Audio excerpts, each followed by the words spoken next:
Alrighty, ladies and gentlemen, today I'm going to be giving you 10 tips which you probably missed in Palworld. Now, number one is that you can actually fast travel directly from your little Pal decks here, and you can go wherever you have traveled to before. Now, number two is that once you have defeated this lady right here, you can actually make a second base.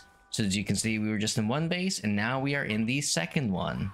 Alrighty, tip number two is when you hear this sound right here, it means that there's a shiny around that you sure gotta look for it. Now, the importance of a shiny is not necessarily that it's shiny and all that stuff, but the importance is actually that you get something called Ancient Civilization parts, and you also get a Precious Claw or even a Precious Pelt.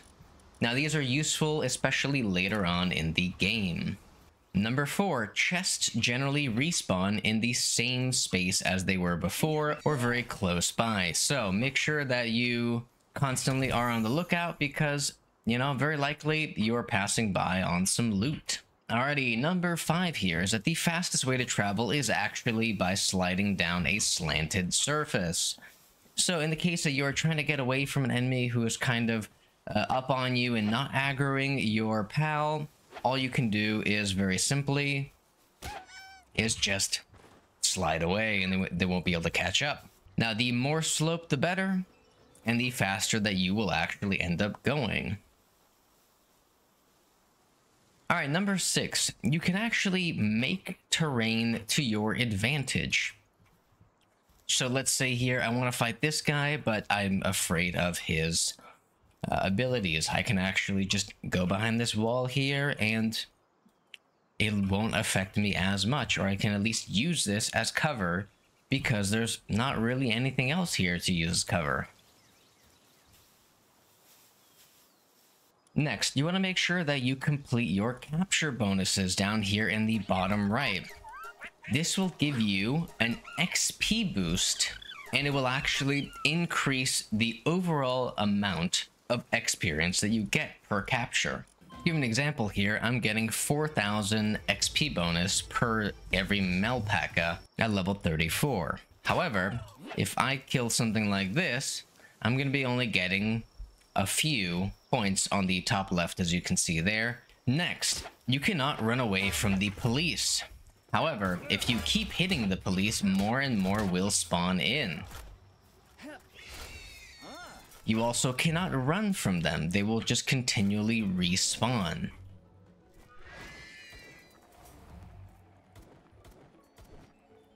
Ooh, I missed that one. So as you can see here, they're just moving with me. I apologize for the weird camera flare. I don't know why it does this at night. Unfortunately, it just does. However, you see, if I just hide around the corner there, they just go away. Now, sometimes they don't go away that easily, and you're going to have to shake them off much, much harder. Now, if you can't find a hill to slide on, you can always use your Antler Uppercut.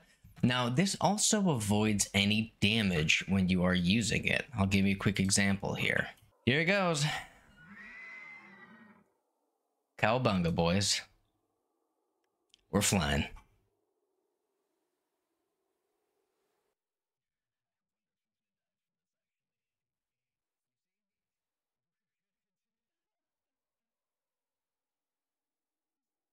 Alrighty, to give you another example here, I'm just going to show you just how impervious you become when you are using your Icon Deer here.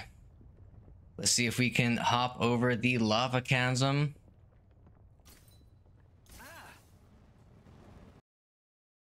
Alright, there you go. Also, as a bonus little tip, your deer can jump twice. It actually has a double jump.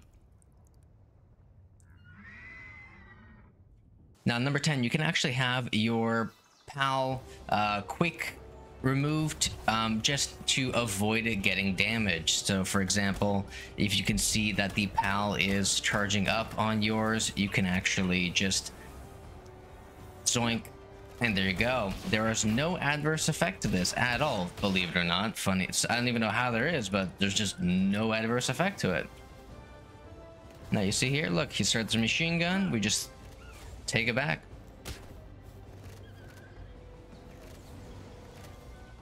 And it's basically free. We could even just not even use any ammo, nothing, and just let this girl do her thing. All right, now the sliding crouch trick is a very good trick indeed when you cannot get an enemy off of you. And obviously you are much faster than they are, especially if you're crouching. Alrighty, and one more thing here is that if you are in a frozen area just like this, and you have unequipped your cold resistant armor, as you can see in the bottom left there, I'm almost at the threshold. So as it's getting night, it's going to get colder. And as it gets colder, you're going to actually start freezing regardless of if you have your cold resistant gear on or not. However, if you have a fire pal, which you should, because they're probably one of the best in the game right now, you actually have your overall heat increased. As you can see there, it's going up and it's going down. Now, the same thing applies when you are in the desert. If it's during the day and it's too hot and you have your heat resistant gear on and you are not able to get cold enough, you can simply just throw an ice pal and you are good to go. Alrighty, the next tip here is you can capture basically anyone and everyone in the world around you, even this really big guy with a machine gun. However, since none of them actually have any gender, as you can see here in the top right of the PAL card, it has female gender, male gender. There are no genders for the humanoids. Now this is probably to avoid having weirdos breed them. Alright, that's all for today. See you guys later. Bye-bye.